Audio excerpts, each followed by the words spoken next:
हाय children, कैसे हैं आप सब? अच्छे हैं ना? आज हम लोग एक नया टॉपिक लेकर के आए हैं, बेसिक्स ऑफ अलजेब्रा। अलजेब्रा की शुरुआत कैसे हुई और अलजेब्रा पढ़ते क्यों हैं, अलजेब्रा की आवश्यकता क्यों है हमारे जीवन में, इन सभी प्रश्नों का उत्तर आपको इस टॉपिक में मिलेगा। तो ये सब हम लोग जानेंगे, लेकिन पहली एक रिक्वेस्ट है कि आप चैनल को सब्सक्राइब कीजिए ताकि ऐसे ऐसे स्टडी स्टफ्स और स्टडी मटेरियल्स आप तक पहुंचते रहे।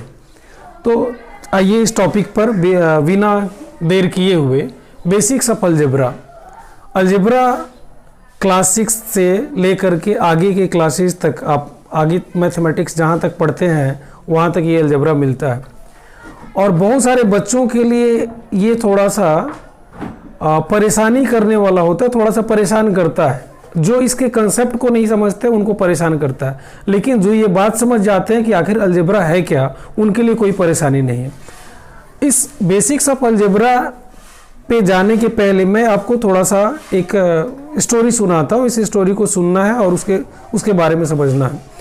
एक पर्शियन मैथमेटिशियन थे, पर्शियन मैथमेटिशियन, जिन्होंने सबसे पहले इस अलजेब्रा को लेकर के आए। मतलब अलजेब्रा शब्द जो है इन्हीं के बुक से निकला है। मतलब अलजेब्रा के प्रोपाउंडर के रूप में हम इनको जान सकते हैं कि अलजेब्रा के संस्थापक यही हैं, अलजेब्रा यही लेकर के आए। इनका नाम था मुहम्मद इब्न मूसा अल ख्वारिज़्मी। ये बड़ा सा नाम है इनका, जेड है, al Khwarizmi, Muhammad ibn Musa al Khwarizmi. This is the name of that Persian mathematician who propounded algebra. Let us see how did he propound, कैसे इन्होंने प्रोपाउंड किया। तो इन्होंने एक, इनका लाइफ स्पान मैं लिख देता हूँ, 780 AD से 850 AD। ये आप ऐसे कह सकते हैं 9th सेंचुरी। 9th सेंचुरी में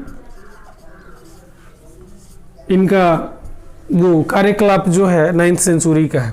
तो इन्होंने एक किताब लिखी, इस किताब का नाम था, देखेंगे ये चूंकि पर्शिया में है इसलिए उर्दू अल्फाज होंगे, हिसाब ए अल जबरा, अल जबरा वाला मुकाबला।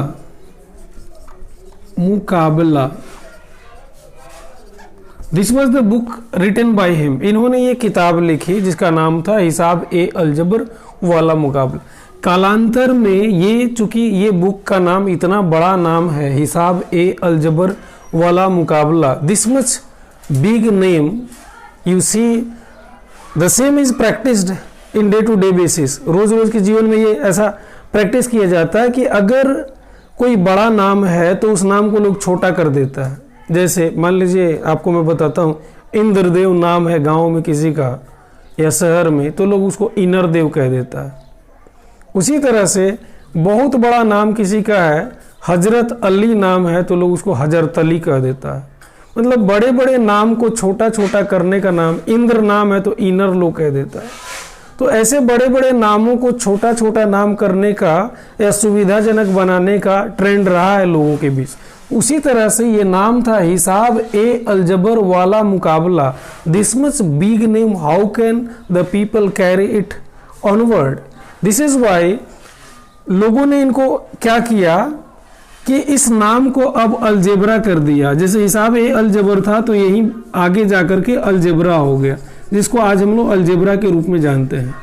अब इस किताब की खासियत क्या है, इसी किताब से हम बेसिक्स ऑफ अलजेब्रा समझ जाएंगे। इस किताब में पहली बार इन्होंने दो क्वांटिटीज की बात करी, एक को नोन और दूसरा अननोन। दो क्वांटिटीज की बात करी इन्होंने। नोन, जो नोन फैक्ट्स होता है जो हम जानते हैं, अननोन जिसे हम नहीं जानते। मैथ में काम करते समय हमको most of the times in दो क्वांटिटीज की बात हमारे दिमाग में आती है या क्वेश्चंस भी आते हैं। फॉर एग्जांपल, जैसे it is being said that there are some birds on a tree and 200 birds or 500 birds came to the same tree. मतलब कुछ बर्ड्स थे एक पेड़ पर और उसमें कुछ बर्ड्स और आकर के मिल गए। मतलब पहले से दिया हुआ है कि some birds were there on a tree and 200 birds alighted on that tree. तो यहाँ 200 बर्ड्स ये नोन हो गया और सम बर्ड्स दिया हुआ अननोन हो गया। ठीक उसी तरह से आपसे कहा जाता है कि मान लीजिए आपके पॉकेट में कुछ पेन्स है और 5 पेन्स आपके पिताजी ने दिया, तो कुछ पेन्स है तो ये अननोन है, उसे नहीं जानते हैं, और 5 पेन्स आपके पिताजी ने दिया वो नोन हो गया। तो नोन क्वांटिटीज को जो आज हम लोग इसको कांस्टेंट के रूप में जानते हैं, कांस्टेंट, जिसको हिंदी में हम आपको अचर भी कहते हैं, इसको अचर भी कहा जाता है हिंदी में। आप ये देख सकते हैं अचर का मतलब जिसका वैल्यू फिक्स होता है, बदलता नहीं है। अब कांस्टेंट को कौन चीज़ के द्वारा डिनोट किया जाता है? तो न्यूमेरिक वैल्यूज के द्वारा डिनोट किया जाता है, न्यूमेरिक वैल्यूज। जैसे यहाँ देखिए, जैसे 1 2 3 4 एटसेट्रा, ये सभी न्यूमेरिक वैल्यूज है, इनके द्वारा डिनोट किया जाता है। और अननोन क्वांटिटीज को वेरिएबल्स कहा गया, वेरिएबल्स, इनको हिंदी में चर कहा जाता है। और इनको लिटरल वैल्यूज के द्वारा डिनोट किया जाता है, लिटरल वैल्यूज मतलब अक्षर, ये अंक के द्वारा, इनको अक्षर के द्वारा। लिटरल वैल्यूज में आप देख सकते हैं x, y, z, a, b, c etcetera, इनके द्वारा इनको डिनोट किया जाता है। अब इन्हीं दोनों के बीच के अंतर संबंध को इन्होंने दिखाया इस हिसाब अलजबर वाला मुकाबला में। जैसे मान लीजिए कोई क्वेश्चन आता है, ये कहा जाता है कि there are some pence in your pocket, your father there are some pence in your pocket and your father gives you 5 pence, how will you express the same situation mathematically. आप इस situation को mathematically कैसे express करेंगे? तो आपके पापा ने आपको कितना पेन दिया, तो आपके पापा उस एग्जाम्पल्स को, जैसे सिचुएशंस को हम लोग देखते हैं। सिचुएशन ये है कि your father give you 5 pence, तो 5, और आपके पॉकेट में कुछ पेन्स है तो उसको हम x मान लिए, तो इस सिचुएशन को x + 5 लिख सकते हैं। मतलब unknown quantities, what was in my pocket I don't know, और the person who asked he also doesn't know, तो x हो गया। And father gives you 5 pence, this is known, this is Y, this is 5, तो ये constant हो गया और ये वेरिएबल हो गया। आज के समय में इसको कांस्टेंट और वेरिएबल कहते हैं। और इन दोनों के बीच का रिलेशनशिप ही मैथमेटिकल ऑपरेशन के साथ वो एक्सप्रेशन कहलाता है, अलजेब्रिक एक्सप्रेशन कहलाता है। तो अब इस आधार पे कैसे मतलब अलजेब्रिक ये एक्सप्रेशंस बने, तो जैसे आप ये न्यूमेरिक वैल्यूज और लिटरल वैल्यूज, तो कांस्टेंट्स और वेरिएबल्स, तो इन्हीं के द्वारा आज अलजेब्रिक एक्सप्रेशंस बने। बेसिक्स में आप इस बात को समझेंगे कि अलजेब्रिक एक्सप्रेशंस क्या है। ये छोटे क्लास से लेकर के बड़े क्लासेस के लिए भी ये एक प्रॉब्लम क्रिएट करता है इसकी अंडरस्टैंडिंग के लिए। तो लेट अस सी दैट, जैसे मैंने कहा कि आप एक कांस्टेंट ले लिए जो कि नॉन क्वांटिटीज के रूप में था, और दूसरा वेरिएबल्स ले लिए, वेरिएबल जो कि अननोन क्वांटिटी है। मैंने ये भी बताया वेरिएबल्स या वेरिएबल्स ले सकते हैं, एस या आप इसमें एस या ई एस डाल सकते हैं। कांस्टेंट्स या वेरिएबल्स भी हो सकता है ऐसे। By this way you can put, एक से ज़्यादा वेरिएबल्स है तो आप एक से ज़्यादा वेरिएबल्स है तो वेरिएबल्स लिखेंगे, एक है तो वेरिएबल लिखेंगे। जैसे मैंने आपको एग्जांपल दिया कि there are some birds on a tree and 500 more birds alighted on that, how will you express the same situation algebraically और मैथमेटिकली, ये क्वेश्चन। या दूसरा क्वेश्चन है कि रहीम कुछ गायों को चरा रहा था, उसके पिताजी 500 गायें और ला करके उस ग्रुप में, उस कैटल के झुंड में डाल दिए। अब इस सिचुएशन को हम मैथमेटिकली कैसे एक्सप्रेस करेंगे? तो इनको ही एक्सप्रेस करने के लिए अलजेब्रिक एक्सप्रेशन बना, और जिसकी ख्याति और जिसका क्रेडिट इनको जाता है मोहम्मद इब्न मूसा अल ख्वारिज़मी को, जिन्होंने अपने इस किताब हिसाब अलजबर वाला मुकाबला में इसको दिखाया था। इसलिए इस बुक का नाम अलजेब्रा पड़ गया। मैंने पहले भी कहा कि हिसाब अलजबर वाला मुकाबला, this is somewhat big name, this is why the name was shortened by the people and it was made algebra, सुविधा के लिए। तो इन कांस्टेंट्स और वेरिएबल के बीच में जब मैथमेटिकल ऑपरेशंस लग जाते हैं, प्लस हो, माइनस हो, मल्टीप्लाई हो, या डिवाइड हो, ये 4 ऑपरेशंस जब लग जाएंगे तो ये कंबाइनली ये बन जाता है आपको अलजेब्रिक एक्सप्रेशन। यही अलजेब्रिक एक्सप्रेशन कहलाता है। This is known as algebraic expression. तो अलजेब्रिक एक्सप्रेशंस को कैसे डिफाइन करेंगे कि कांस्टेंट्स और वेरिएबल्स जब इंटरकनेक्ट होते हैं मैथमेटिक्स के फंडामेंटल ऑपरेशन से तो अलजेब्रिक एक्सप्रेशन बन जाता है। This is so simple. बस आपको ध्यान देना है कांस्टेंट्स, कांस्टेंट मतलब नोन क्वांटिटीज जिनको आप जानते हैं, वेरिएबल्स अननोन क्वांटिटीज जिनको आप नहीं जानते हैं, जिनको literal values X Y Z जिसे डिपिक्ट किया जाता है। वेरिएबल ये वेरी होते रहता है, दे गो ऑन चेंजिंग। ये ऐसे एक बार और इस पर मैं ध्यान आपका आकर्षित करना चाहता हूं। कांस्टेंट का मतलब इनका फिक्स्ड वैल्यू है। फिक्स्ड वैल्यू मतलब they don't change their value, they don't change their values, ये अपने वैल्यूज को कभी चेंज नहीं करते हैं। और ये variables, variable they keep on changing their values, they keep on changing the values, ये वैल्यूज को चेंज करते रहते हैं, ये वेरिएबल है।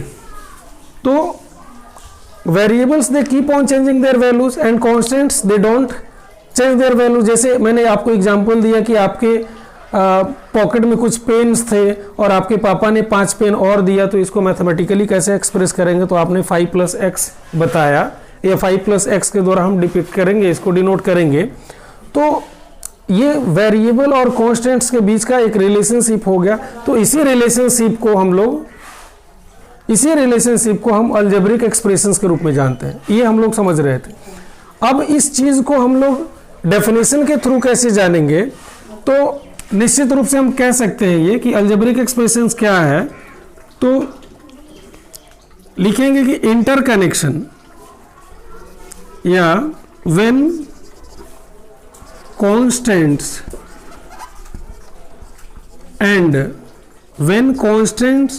And variables are interconnected with fundamental signs या operations और फंडामेंटल ऑपरेशंस क्या है, तो ब्रैकेट में मैं डाल देता हूं addition, subtraction, multiplication and division. तो when constants and variables are interconnected with fundamental operations, algebraic expressions are formed. Algebraic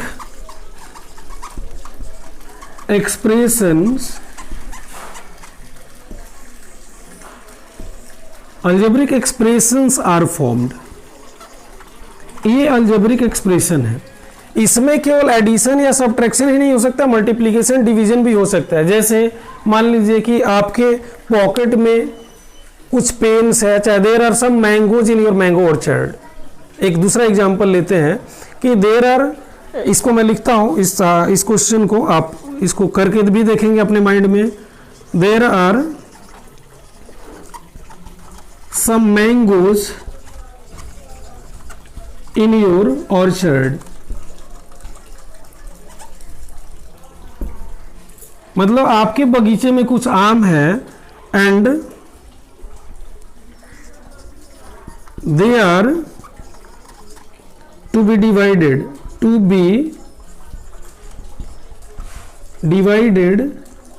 among 25 people। ये सिचुएशन है कि there are some mangoes in your orchard, आपके बगीचे में कुछ आम है and they are to be divided among 25 people. इसको 25 पीपल के बीच में डिवाइड करना है। तो अब क्वेश्चन आ रहा है कि how would you express the situation algebraically। How would you express the situation algebraically, ये क्वेश्चन आ गया। ये आपके बुक में 7 में 8 में 9 में या अन्य क्लासेस में ये जो जो बिगिनिंग होता है अलजेब्रा का, उसमें ये सारी बातें पूछी जाती है। चूंकि ये बेसिक्स है अलजेब्रा का, इसलिए इन बातों को ध्यान में रखना जरूरी है। और बिना बेसिक्स को जाने हम एडवांस की ओर जा ही नहीं सकते हैं, क्योंकि बेसिक्स हमें कंसेप्ट देता है और कंसेप्ट के आधार पे ही हम आगे काम कर सकते हैं। This is our prior duty to know the basics of any branch of mathematics. Without knowing the basics we should never go ahead, otherwise all the things will be in vain, सब vain होगा। तो इसको एक बार फिर समझते हैं, इसको कैसे वो हम लोग अलजेब्रिकली एक्सप्रेस करेंगे।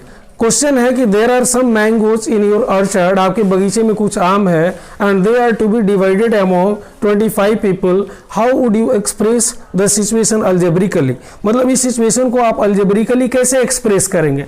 तो चूंकि हमें क्या करना है, एक्सप्रेस करना है, और कैसे करना है, अलजेब्रिकली एक्सप्रेस करना है।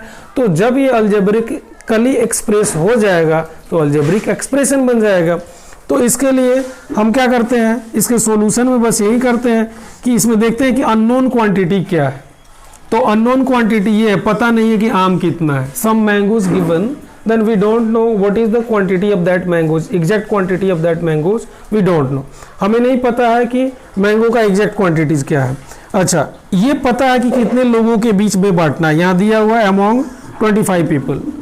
तो दो बातें यहाँ हम लोग अलजेब्रा में मोहम्मद इब्न मूसा अल ख्वारिज़मी का जो बुक था उसमें इस बात को जाने कि दो क्वांटिटी नोन और अननोन के बीच के इंटर रिलेशनशिप को ही हम अलजेब्रिक एक्सप्रेशन कहते हैं। तो हम क्या करेंगे, लेट द अननोन क्वांटिटीज ले लेंगे ऐसे, let the unknown quantities quantity of mango, अच्छा let the number of mangoes, यहाँ अननोन क्वांटिटीज की जगह पे let the number of mango, जो कि आपको नहीं पता है उसको लिख लीजिए।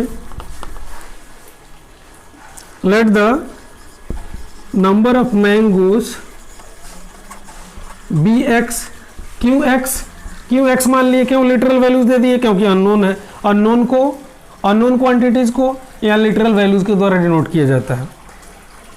तो अब अकॉर्डिंग टू द क्वेश्चन इसको आपको वो करना है। नॉन क्वांटिटीज इसमें 25 है, अब दोनों के बीच का इंटर रिलेशनशिप, तो क्या होगा, x बाई एक्स ये नंबर ऑफ मैंगोज है और 25 नंबर ऑफ पीपल है, तो x बाई 25 जब हम लिख देंगे x बाई 25, तो यही अलजेब्रिक एक्सप्रेशन हो गया।